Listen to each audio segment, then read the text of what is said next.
Good evening, all. We hope you are having a productive quarantine time, continuing with our initiative of conducting multiple webinars during COVID-19 related lockdown period. IEEE Bangalore section is glad to share yet another webinar series of immense relevance in association with IEEE VTS and IEEE Student Branch Reva University. Today, join us for an exciting session on advanced vehicular technology and communication for intelligent transport system by Dr. Srikanth.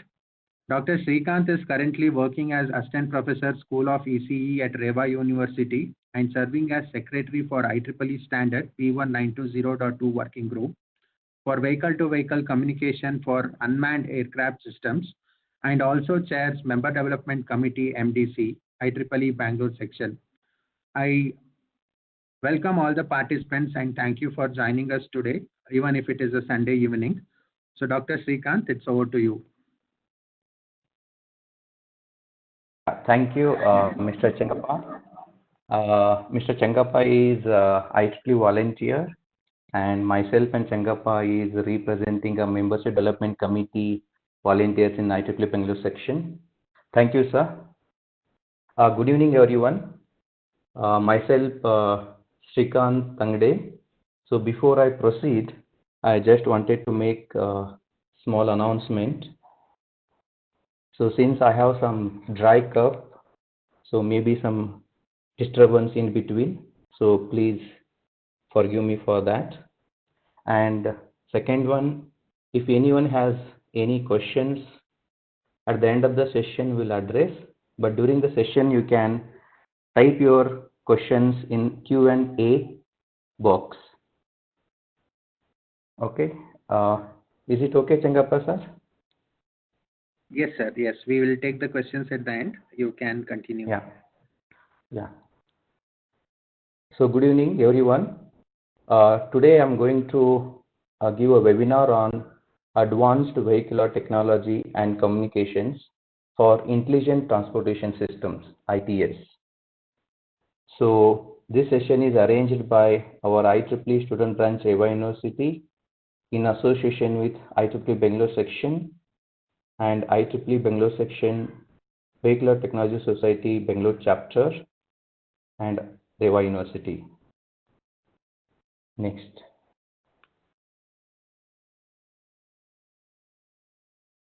Yes, this is today's outline. So first we'll see introduction about advanced technology, about vehicular technology. In that we'll see mainly autonomous vehicles, then VANETs, that is vehicular adapt networks. Then third important thing is V2X, that is cellular V2X. So cellular vehicular to everything. Then briefly we'll go through the other topics, unmanned aerial systems. Then what are the other things are included in the vehicular technology and how we can enhance the performance of available vehicular technology with available other methods, other technology. And I will conclude by giving a security problems in vehicular technology. Next. So introduction. So in introduction, we cover about briefly Industry 4.0 because digitization is a part of Industry 4.0, and in that digitization, this autonomous vehicles and advanced vehicular technology comes in that Industry 4.0. So then we will move towards advanced vehicular technologies and its use cases. Yes. So this is a industrial revolution. So initially started with a mechanized production, then mass production using electric power, that is Industry 2.0. Then we move towards Industry 3.0, that is automated production using electronic and information technology. Then the current Industry 4.0, that is digitization, which includes automation and data exchange. Huge data is collected using n number of sensors. Nowadays, most of the devices are embedded with a number of sensors. So we're getting lots of data. So there is a lots of informations are available, data is available in digitization form. So whatever the topic I have selected, that comes under a 4.0, and in that automation related to vehicular technology. Next. Introduction. So before I proceed, I just wanted to give some acronyms, which I will not giving these acronyms in coming slides in the introduction. So ADAS stands for Advanced Driver Assistance Systems. Then ADS, Autonomous Driving Systems. VANETs, Vehicular Ad Hoc Networks. DSRC, Dedicated Short Range Communication. WAVE, Wireless Access in Vehicular Environments. C-V2X, Cellular Vehicle to Everything. 3GPP, Third Generation Partnership Project. LTE, Long-Term Evaluation. 5G, it is a fifth generation, which is related to standard for cellular networks. So these are the terms we are using in this introduction topic. So first we'll start with automotive technology. In introduction, so I'm focusing mainly on three things: automotive technology, then vehicular ad hoc networks, then cellular vehicle to everything. So automotive technology includes advanced driver assistance systems, where within the car, the driver is given n number of information which is collected by the sensors which are embedded within the car. These sensors will collect the information from the external world, and that will provide the information to the driver. That is called as advanced driver assistance systems. Further, in addition to this, the autonomous driving systems is also part of automotive technology, where the vehicle can be a partially autonomous or fully autonomous. In coming slides, I'm going to explain what are the stage 1, stage 2, stage 3 or stage 4 and up to stage 5. The autonomous vehicles are categorized into 5 categories. We'll see in the coming slides. This is the one technology in advanced vehicular technology. Next one is vehicular ad hoc networks. So this vehicular ad hoc networks is one of the application of mobile ad hoc network. In mobile ad hoc network, each node of the computer network is either our cellular mobile device or laptop. Whereas this vehicular ad hoc network is a part of or application of mobile ad hoc network, where each node is vehicle. Here vehicle can be a road vehicle, unmanned aerial vehicle, or it can be a train, it can be a ship, or it can be a electrical vehicles. So this vehicle is in general, it is not like only the car or trucks. So in vehicular ad hoc network, each node is nothing but vehicles. And the main difference between vehicular ad hoc network and the mobile ad hoc network is, in mobile ad hoc network, each node, the movement is very slow. Whereas in vehicular ad hoc network, VANET, each node is vehicle, so the speed of the vehicle, that is a node, is very fast. And the second thing is, each node in the network moves very fast. Because of that, the topology of the network changes dynamically, rapidly, compared to mobile ad hoc network. So therefore, whatever the available standards or protocols for the mobile ad hoc network cannot be applied on vehicular ad hoc network. So in order to establish vehicular ad hoc network, there is a one standard called as DSRC, Dedicated Short Range Communication. and it is also known as IEEE 802.11p.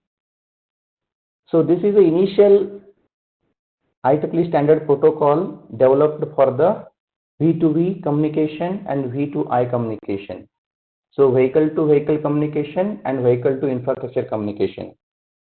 And this IEEE 802.11p, initially it is a part of Wi-Fi IEEE standard group.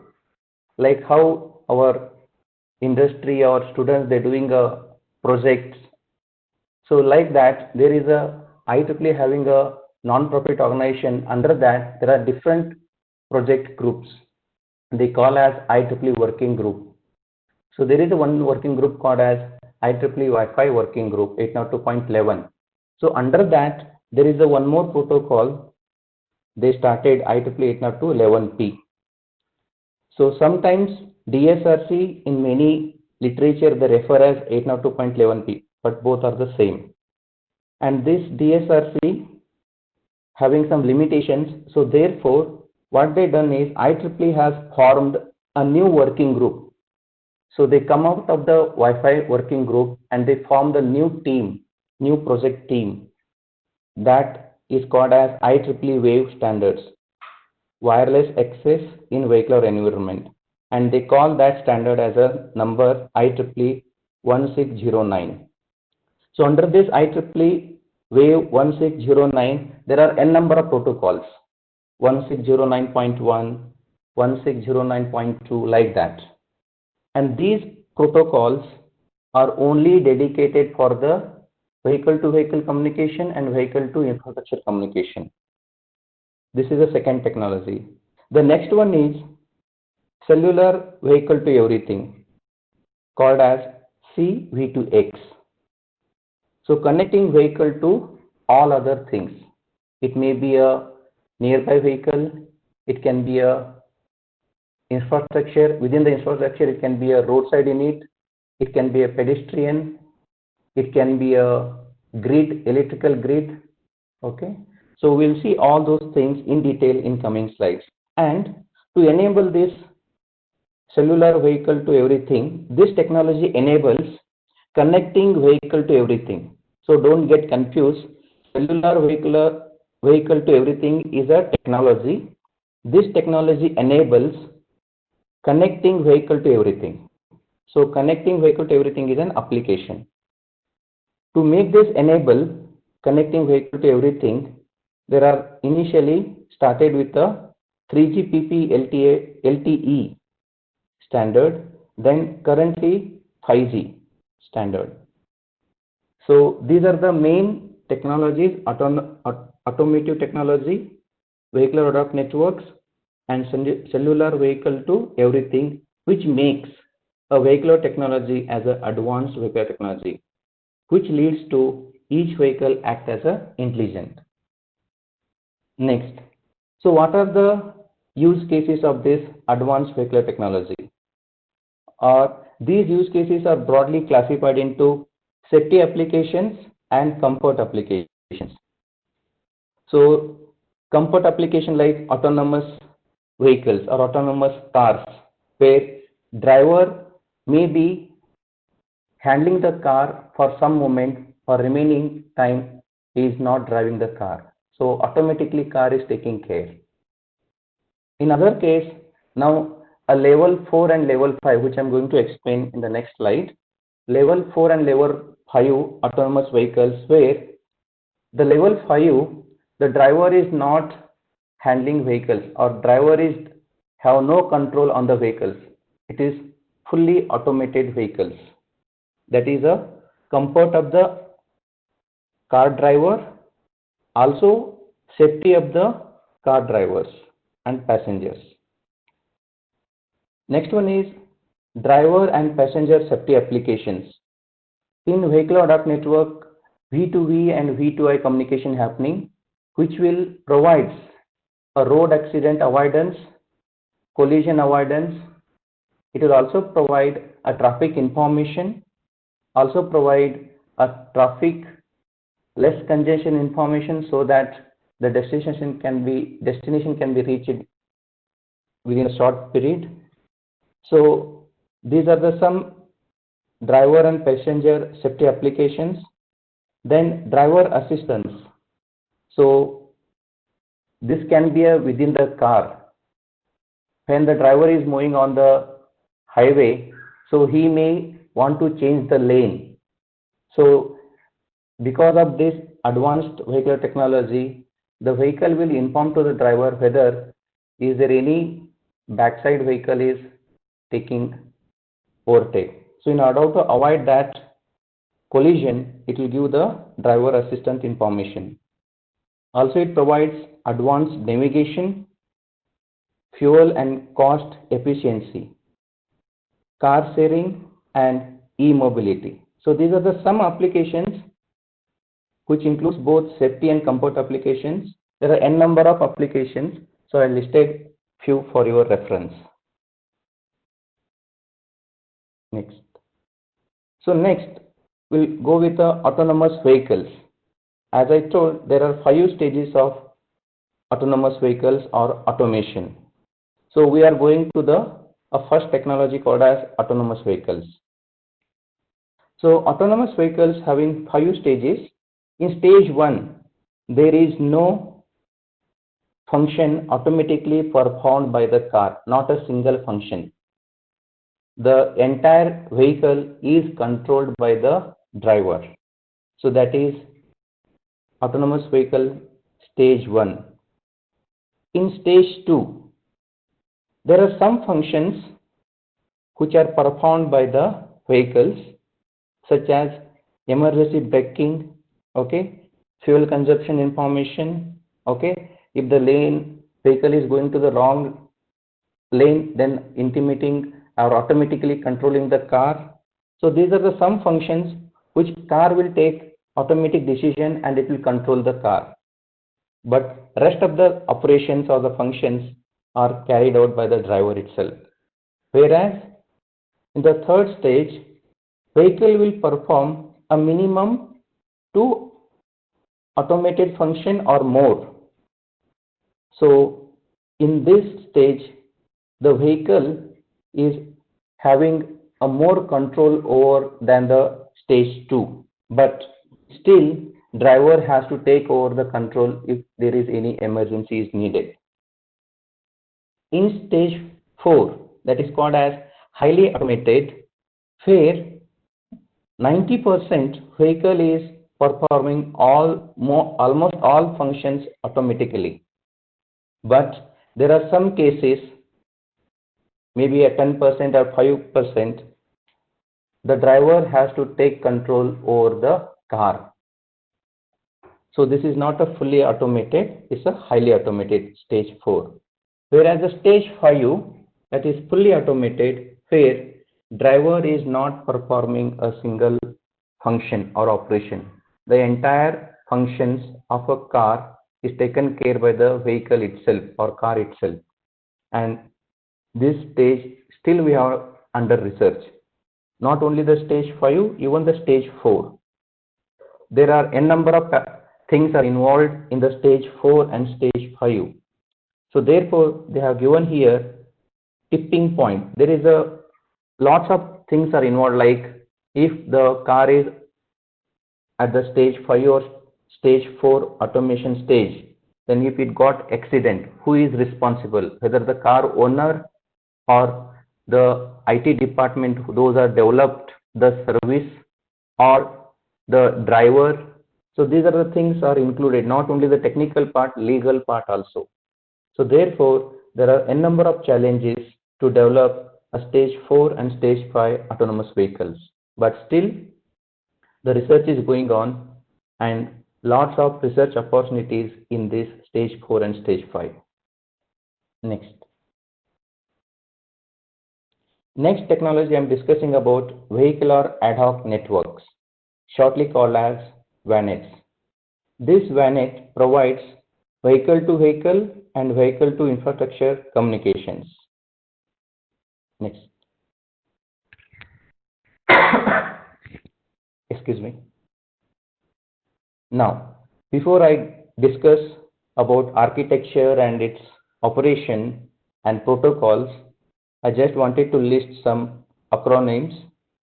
VANET stands for Vehicle Ad Hoc Networks.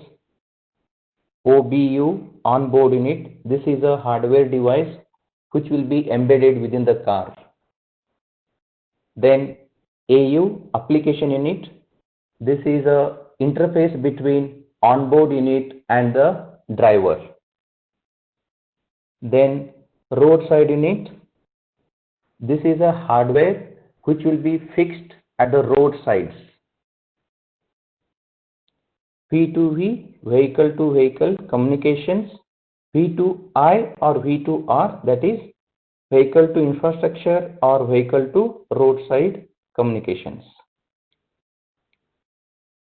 Yes, before I go to the architecture of vehicular ad hoc network, the vehicular ad hoc network contains mainly two components which enables V2V and V2I. The first component is onboard unit, OBU. This onboard unit, as I said, it's a hardware embedded within each vehicle. The vehicle which is taking part in the vehicular ad hoc network, that vehicle is supposed to be embedded with onboard unit hardware. Along with that, a VANET IEEE standard protocols should be present in each onboard unit of the vehicle. Then only that vehicle can be a part of vehicular ad hoc network.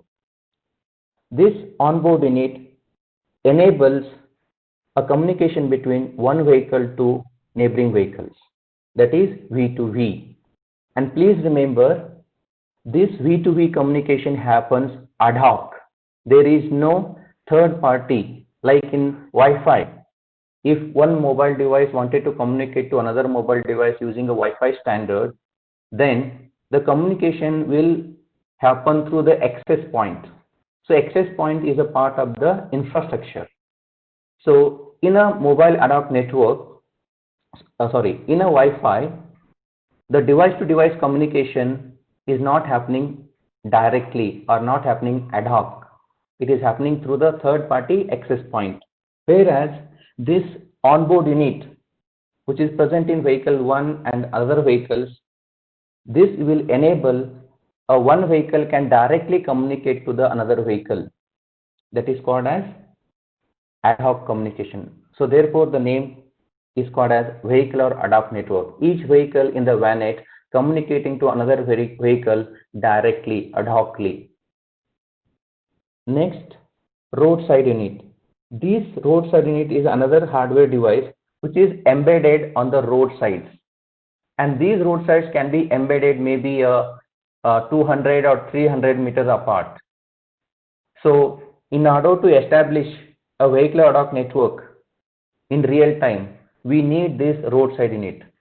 So we can have the separate dedicated roadside unit, or we can have the already some hardware devices are embedded on the roadside, maybe a petrol pump, maybe a electrical stand. Okay, so these are some equipments are available already, but we need to enhance those equipments with some additional hardware. So once we embed this roadside unit along the roadsides, this will enable a communication between vehicle and the infrastructure, or vehicle to roadside. So therefore, this communication is called as V2I or V2R. R means roadside unit. Next. Yes. So please look at the right side diagram. You can look at each vehicle. There is a one called as OBU, that is onboard unit. Another is called as AU, application unit. Now you can check here the right hand side two vehicles, bottom, that is called as ad hoc domain. So two vehicles at the right hand side, those are communicating with each other through the ad hoc communication. This ad hoc communication is enabled because the vehicles are embedded with onboard unit, and these onboard units having a vehicular ad hoc network protocols. It may be a IEEE 802.11p or IEEE 1609 wave standards. So when these OBU are enabled with IEEE standards, VANET standards, they can directly communicate with each other without help of roadside unit. So therefore it is called as ad hoc domain, and this ad hoc domain enables vehicle to vehicle communication or V2V communication. Whereas you can look at the left hand side, the above car, which is communicating to the nearby roadside unit. Okay, so when the one vehicle is embedded with the onboard unit and there is a roadside unit which is also embedded with VANET protocols, then that vehicle can communicate to the roadside unit. So this is called as V2I or V2R. Okay, now these roadside units are connected to some government authority. Okay, so this is a architecture which we have designed for our research. What we have done is, in each post office we have embedded with a software they call as Agent Trusted Authority, and each post office agent is communicating to the RTO office, Regional Transport Office. Okay, so when roadside unit is communicating to the Agent Trusted Authority, that is area post office, that communication is happening through the 4G or 5G technology, not vehicular ad hoc network. So vehicular ad hoc network communication includes only V2V and V2I, whereas this is a front end network. So VANET is a front end network. In the back end, the data is communicating between the roadside unit and a Agent Trusted Authority or a area post office using a 5G or 4G technology. Even those Agent Trusted Authority are communicating to the Regional Transport Office using again 4G or 5G technology. Okay, so this is the architecture of vehicular ad hoc network.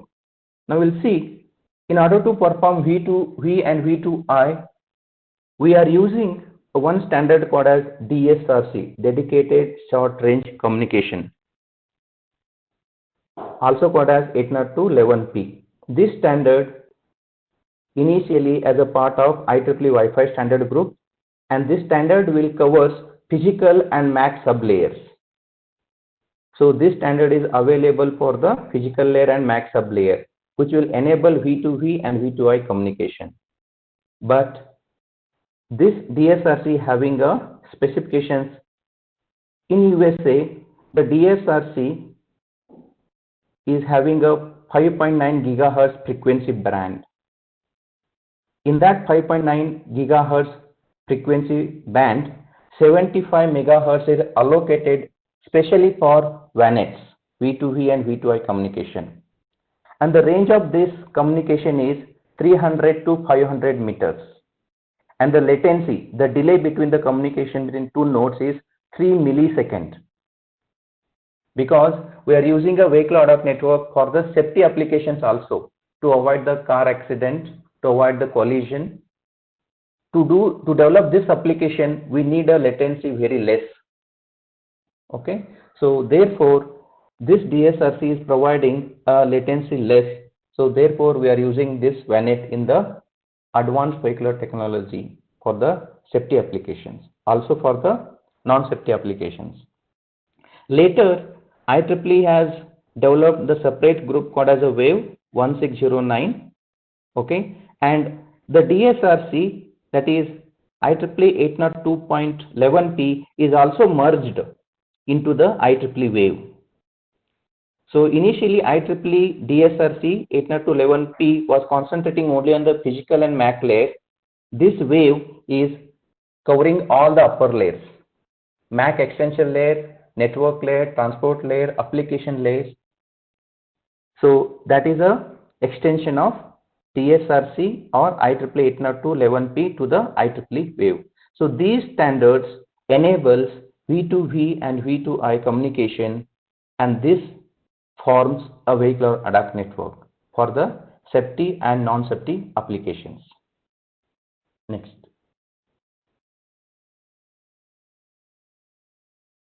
Yes, before going to the next technology, I'm just given the brief overview of the protocol stack. As you know, in computer network, each computer is supposed to communicating to another computer, we need a protocol stack.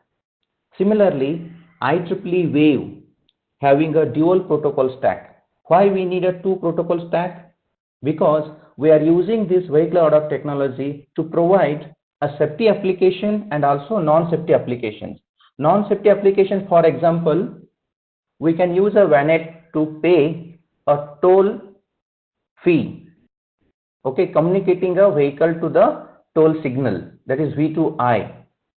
So this is a non-safety application. Similarly, when vehicle is on the highway, the vehicle is supposed to know which is a nearby mechanical shop or which is a nearby petrol pump. So these are the non-safety applications. Also, there are entertainment applications. When vehicle is moving at the high speed, maybe not in India, 200 or 300 kilometers per hour, then whatever our internet connection is available now, that will not provide the entertainment access. To provide those internet access entertainment application, VANET is providing the applications. For the non-safety applications, we are not bothered for the delay. Suppose the vehicle which is moving at the speed of 200 kilometers per hour and it is using a VANET to download some movie or song. If there is a delay between a streaming, then it is acceptable. So, but if I'm using the vehicle ad hoc network technology for the safety applications, suppose 1 kilometer ahead or 5 meters ahead, there is an accident is happened, and that information supposed to reach the remaining vehicles before the remaining vehicles met with the cascade accident. So here the delay is very important. So therefore, the protocol stack 1, which is dedicated for the safety applications, because the delay is critical. Whereas non-safety applications, there is a separate protocol stack where delay is not considered as a high priority. So therefore, IEEE protocol stack for the vehicle ad hoc network, that is WAVE, having two protocol stack. Next.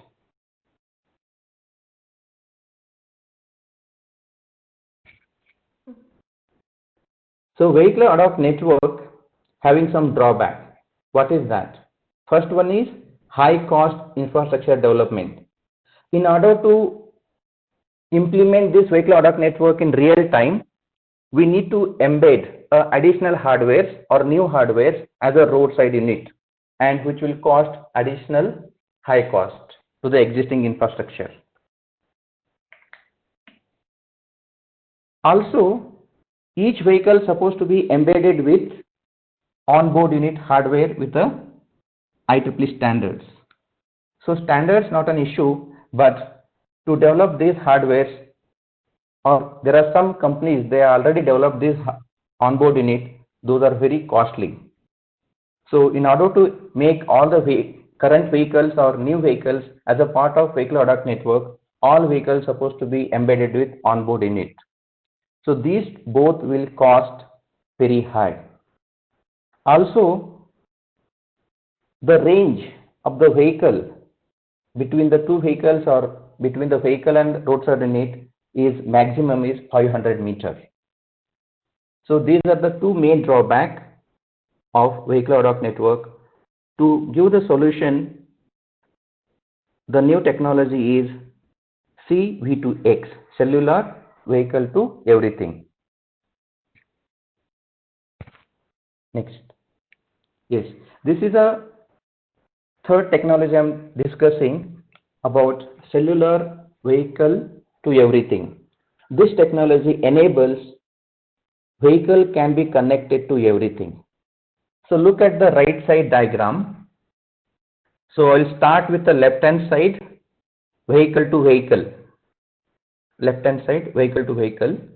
So consider the center vehicle is the vehicle, first vehicle, and other entities. Surrounding is by the other entities. The first other entity is vehicle, another vehicle. So therefore vehicle to vehicle communication. Go to the top, infrastructure. vehicle to infrastructure, V2I. Then vehicle is communicating to other networks, that is vehicle to network, V2N. Then current vehicle is communicating to the electric grid. So there are a number of researches happening. When vehicles is moving, it can consuming electric, and when it is parking, the car electrical can be given to the home. So a number of research is happening. So this communication is called as vehicle to grid or grid to vehicle. Next one is pedestrian, vehicle to pedestrian, V2P. And next one is other devices, vehicle to device, V2D. It can be a mobile device, it can be a cyclist, it can be a motorcycle, any other devices in the infrastructure. So cellular vehicle to everything provides a vehicle supposed to be connecting to all other devices surrounding by that vehicle. In order to enable this, initially the research is started with a standard called as 3GPP LTE, which supports both a short and long range communication. In VANET, we have seen VANET will support only the short communication. Therefore, there is a called as standard DSRC, dedicated short range communication. If I want to communicate at the larger range, then I cannot use a VANET because it is not providing that range. So therefore, we are using a 3GPP standard for the both short and long range communication. This 3GPP LTE enables a direct communication. Again, this direct communication is nothing but ad hoc. Okay, so it can be a vehicle to vehicle, vehicle to infrastructure, vehicle to another network, vehicle to grid, vehicle to pedestrian, vehicle to other devices. So all these are included both short and long range communication. But again, there is a drawback of 3GPP LTE. Since we are using the advanced vehicular technology mostly for the safety purpose, but this 3GPP LTE is providing a high latency, a delay. How much? 30 to 100 millisecond, whereas VANET was providing 3 milliseconds. So this latency will not help for the safety application in the intelligent transportation system. So if the one vehicle is already met with the accident and that vehicle is having a C-V2X and it is broadcasting a safety message to other vehicles, until the safety message is reaching to the other vehicles will met with a cascade accident. So therefore, as I said, in the safety application, delay is very important. Since 3GPP LTE having a high latency, we cannot directly implement 3GPP LTE for the advanced vehicular technology. The research is going on to reduce this delay. Also, if we are using 3GPP LTE, we can connect maybe 1,000 vehicles or we can connect 10,000 vehicles, but not 1 million or 10 lakh. So vehicle density, if the vehicle density is increasing more than 10,000, then this 3GPP LTE will not support. So it will support only for the low network density. It may be 100, 1,000 or 10,000. If there are vehicles within the network of C-V2X more than 1 lakh or 1 million, then this will not support. For that, there is one more technology called as 5G based C-V2X. Next.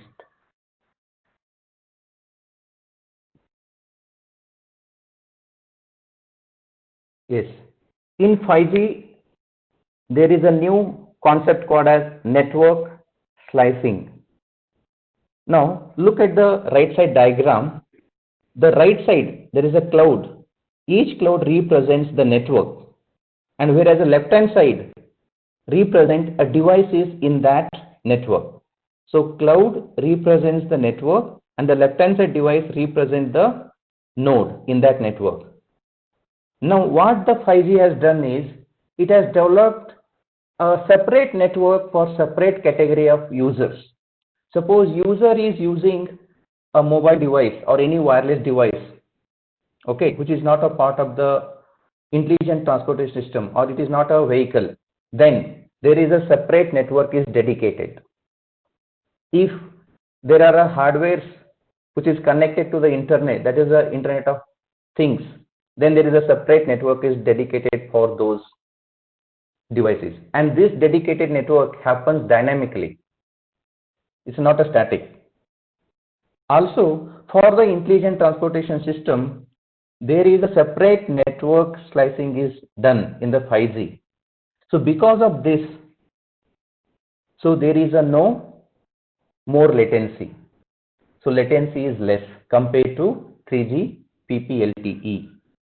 So because of this 5G network slicing, there is a low ultra latency, that is 1 millisecond, which is very less compared to 3GPP and also VANET.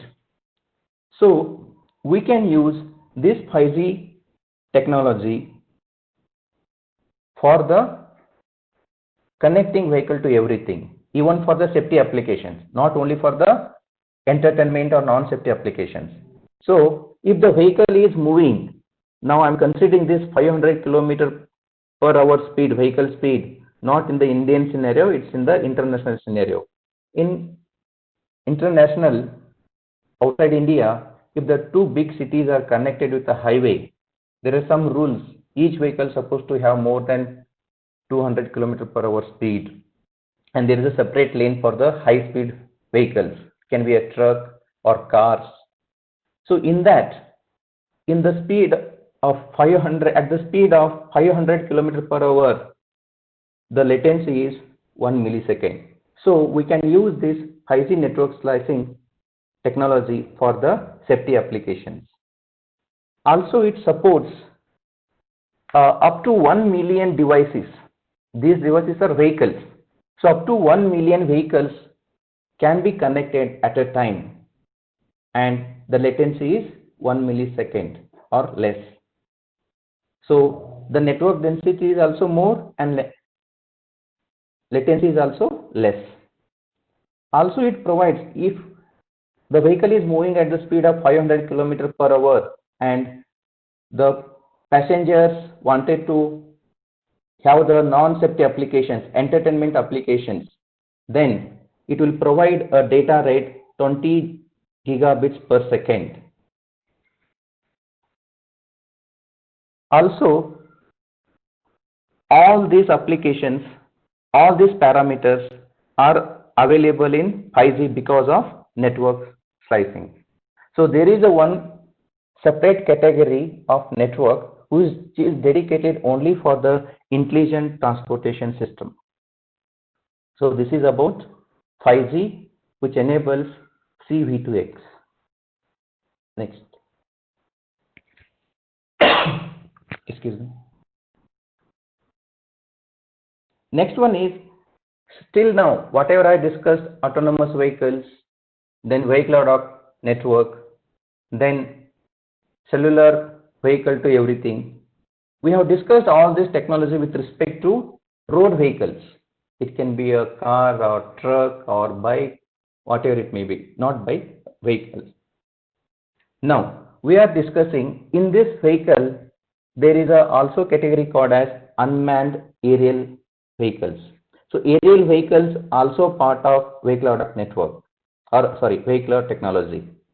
So unmanned aerial systems. Unmanned aerial system is similar to the vehicular ad hoc network, VANET, but here the vehicles are aerial vehicles.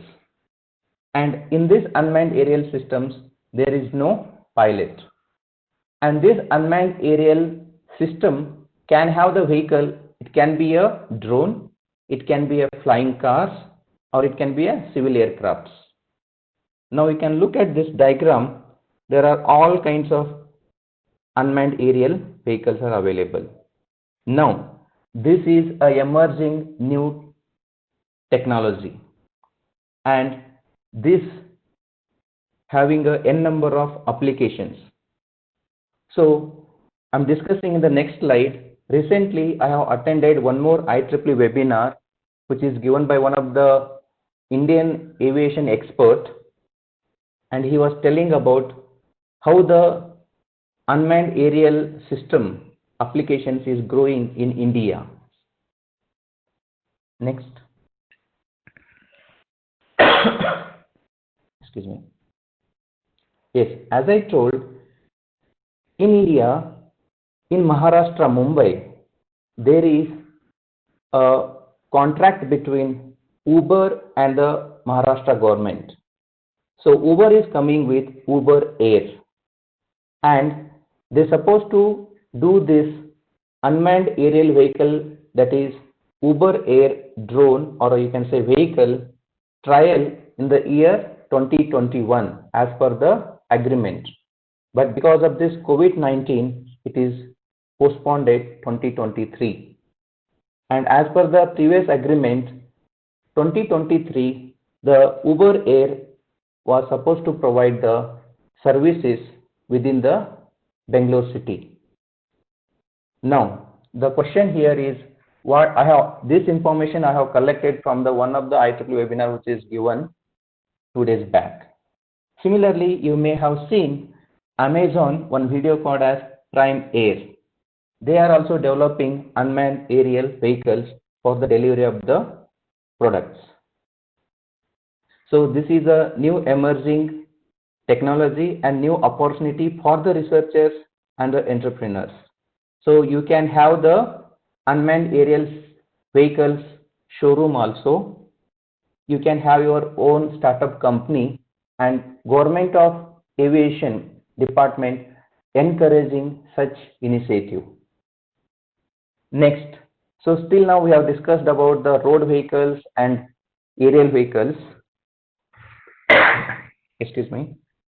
So vehicular technology also includes a train, a marine ship, and electrical vehicles. Next. So I'm not giving in detail about a V2V communication in train, marine, and electrical vehicles. There is one more session by the IEEE, maybe it's tomorrow, about electrical vehicles, vehicle to grid. So if you're interested, you can attend that session. Next. Now, already this autonomous vehicle, VANET, cellular vehicle to everything, these technology are providing application related to intelligent transportation system. Now, once the application is available, we want to enhance that performance of that application. To do that, we can use artificial intelligence, under that machine learning, deep neural network. Also, we can use edge computing, blockchain. So these are the new technology you can combine with a vehicular technology, and you can enhance the performance of available vehicular technology. Next. Security. So I'm concluding the session by telling that in the Industry 4.0, I started with Industry 4.0, that is digitization. As you know, nowadays the data is property, not only to the individual person, for also to the all nations. So now the cyber security and the security in the vehicular technology is very, very much important, because within the vehicle and also the data between the two vehicles, data between the vehicle to infrastructure is transmitting. In vehicle to vehicle communication, in the VANET and in the 3GPP, these safety messages are broadcasted. These are not encrypted. So there is a chance. Can you go one slide back?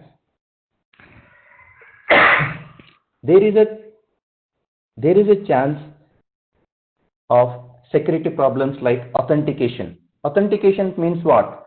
Suppose vehicle A has broadcasted a safety message saying that at the location X there is an accident is happened. This message is broadcasted from the vehicle A to the remaining vehicle B, C, D. Now, when the remaining vehicle B, C, D receives the safety message which is broadcasted by the vehicle A, then this broadcasted message, when it reaches to the receiver vehicle supposed to check whatever the message it is received from the authenticated vehicle or not. So that is called as authentication issue. Next is trust issue. So if the sending vehicle is sending some safety message, how to trust whether it is true or false? Integrity. Suppose a sending vehicle is sending some safety messages. Before it reaches to the receiver vehicle, the attacker can make the changes of the message. Even the delay is 3 milliseconds or 1 millisecond, there are such attackers, they can make the content of the message change, not using a traditional way. There are n number of AI algorithms are available. So how to ensure the received message at the receiver vehicles is same message which is a sender has sent. That is called as integrity of the message. Privacy. Excuse me. Privacy means whenever any broadcast message from the vehicle A is doing, it is having some vehicle ID. When the safety alert message is broadcasting, that alert message is embedded with the sender vehicle ID, personal ID. When the receiver is receiving the safety message, now in these safety messages are broadcasted every 300 milliseconds. Now any receiver can trace the sender vehicle using the vehicle ID, and he can trace his location, he can trace what he is doing in day-to-day life. So that is the privacy of the vehicle or a driver. So these are the some issues what I have listed, but there are n number of issues which are also present or available in advanced vehicular technology. So nowadays there are lots of researches happening in security related to vehicular technology. If any students or faculty or industry people, they wanted to contribute, they can take this on as a problem definition. Not only this, as I told, in this industry 4.0, everything is digitization. So even the cyber security is a hot topic for the research. Next.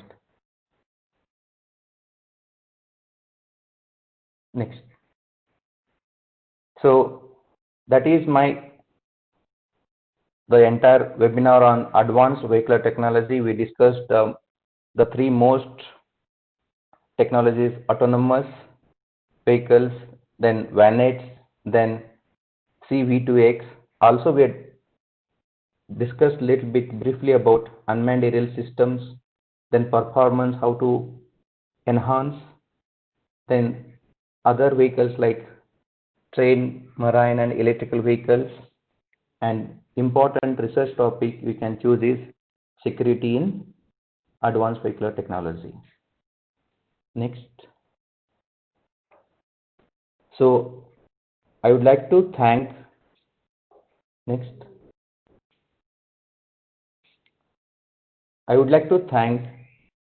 Reva University, where I'm working as an assistant professor in School of ECE, for providing excellent facilities for the research and also for developing a product.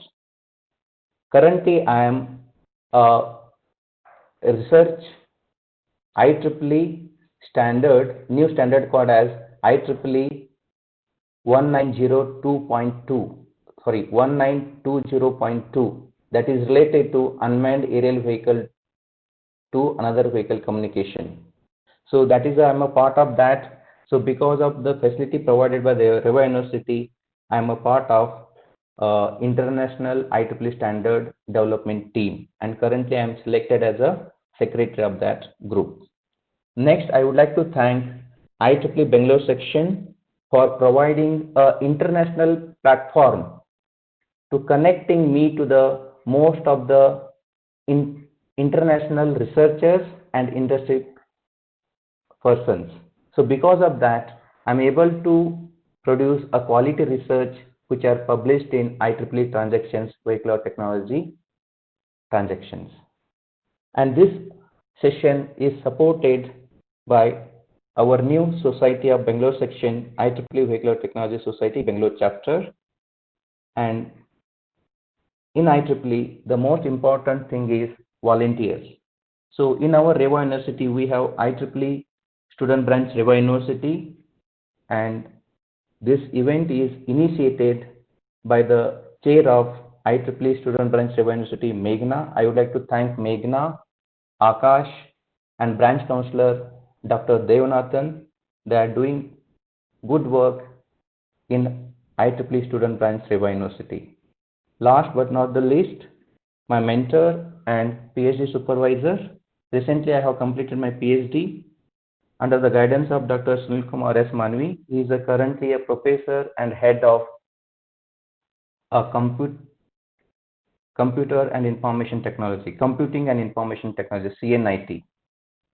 So because of his valuable time given to me, and he has guided, and when I joined PhD, he insisted me to become a member of Vehicular Technology Society.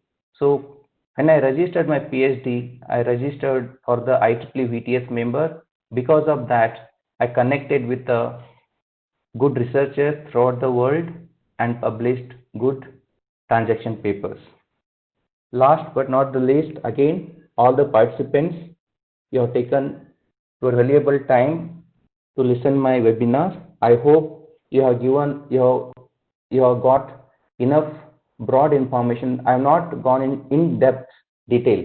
So if possible, I can take any of these topics again and we can discuss in detail in particular technology.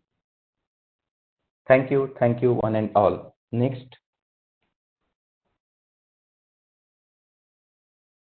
Yes. So before I take the question, I would like to share one message. Can you go to the next slide, sir? So because of this COVID-19 virus, you need to take care. So I request, this is a request from the Reva University IEEE Bangalore section, and from my side, stay safe, protect yourself and others. So stay healthy, because nowadays the lockdown is partially open, so there is a chance so you may get affected by the virus. So can you go to the previous slide, sir? So if you want more information or if you have any questions, you can type in Q&A box right now, or you can send a mail to my working email ID srikanth.s.tangde@reva.edu.in or IEEE email ID s.tangde@ieee.org. Sir, any questions? Yes, sir. We have few questions already. Okay. Would you take them one by one? Should I read it for you? How shall we go about it? I'm able to see the questions. Okay. Okay. Yeah. First one is, what if all upcoming cars communicate over a longer range using a GPS system without using any internet connectivity? Then this is a new innovation. If your anything is working, please immediately file a patent. Okay. So using a only GPS system, I don't how you are doing a long range communication without any other technology. So I'm not sure how you are going to do that, but if it is possible, please file a patent. Next, when 5G is expected to be implemented? Already in some European countries, even in China, even in India, many testings are happening. So as per the current situation, maybe within a 2 year, it may implement, not all over the globe, but some part. Next one, because I am eager to use 5G specifically in this era of work from home. Okay. Next one is, nowadays everything has come under wide area of machine learning, deep learning techniques are widely used. So is it like we have to look into accuracy rather than performance in terms of latency? Yes, nowadays this is very good, I can say input instead of question. Nowadays the hardwares are coming with a very less latency, but on the hardware, if you're putting some applications, they can reduce the latency. So nowadays hardwares cannot do their job alone. It's supposed to be embedded with softwares. Yes, I agree with your point.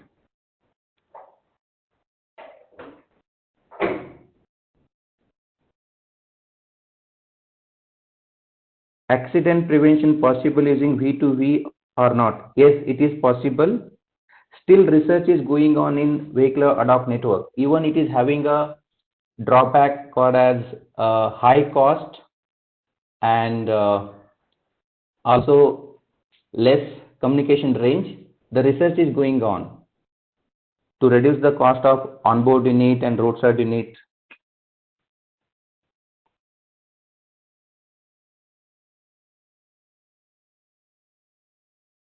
Please explain about lab setup required for to do research in this field. Yes, good question. Now, if you are doing a research, I request you, please use Network Simulator NS3 if you are doing a research for vehicular ad hoc network. For the other technology, still I have not worked, so I don't know, but definitely I will go through the tools for the CV2X. Okay, and I have doing some survey on the unmanned aerial vehicle simulation part. So you can send me a mail. So if I get any tools available for the CV2X and unmanned aerial vehicle, I will share with you. And also, you can also use open source tools called as Sumo and Moo. Sumo and Moo tools are used to generate the traffic, creating a road, creating an infrastructure, creating a vehicles, setting the vehicle speed. Once you create the infrastructure with the vehicles, then you can write the protocol in the Network Simulator NS3. So NS2 also you can use, but NS3 is advanced now. So NS3 is not an extension of NS2, it is a separate one, and it is developed on the C++.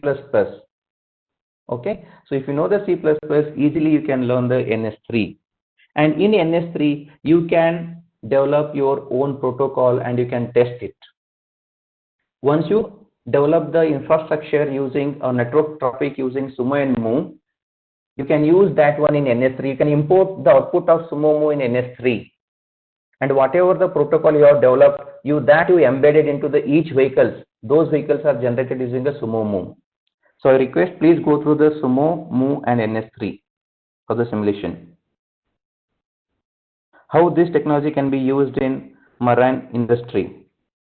Now there is a new research is happening, especially for the DRDO. So for the defense purpose, there is a underwater vehicle communication is happening. So one of my colleague, Dr. Manjula, she is working on the underwater communication. Also Dr. Mrinal, she got n number of funds from the DRDO and other agencies. So if you are interested, I will connect with them. Next. Is there any scope for frugal innovation by mounting advanced technology on existing systems like plug and play? Yes, nowadays the new concept called as software defined network. Now I was reading some article, they says now hardware is not hardware, now software is hardware. So that is called as, now everything what we are supposed to do, that software is doing. So I request you please go through the software defined network and software defined other elements. So I hope I answered all the questions, sir. Yes, sir. So I don't see any more questions. So Yeah. probably So you can take up the closing remarks and then we can close the session.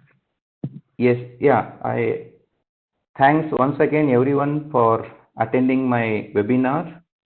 I wish all the best to the student, and if any other faculties are attending this session. And once again, I would like to thank Reva University, IEEE Bangalore section, IEEE VTS Bangalore chapter, and IEEE Reva University student branch. And finally, I would like to thank my friend Mr. Chengappa. He has helped me to use the slides since I have some issues with my laptop. So he was uploading the slides. Thank you one and all. And if you have any further queries or questions, please send me a mail. Thank you, sir. Over to you. Thank you, Dr. Srikanth. I hope that this was an insightful session for the participants who are keen to do their research on VTS. With this, I once again thank all the participants for joining us on a Sunday evening. As Dr. Srikanth was saying, if there are any doubts, you can reach out to him. We would be closing the session for today. Thank you all. Sir, Yes, sir. Please, sir. can you go to the previous slide? Yeah. Next one. Next. Okay. Yeah, one sec. No, previous one. Second last. One sec. This one? Yeah. Okay. Thank you, sir. Yeah.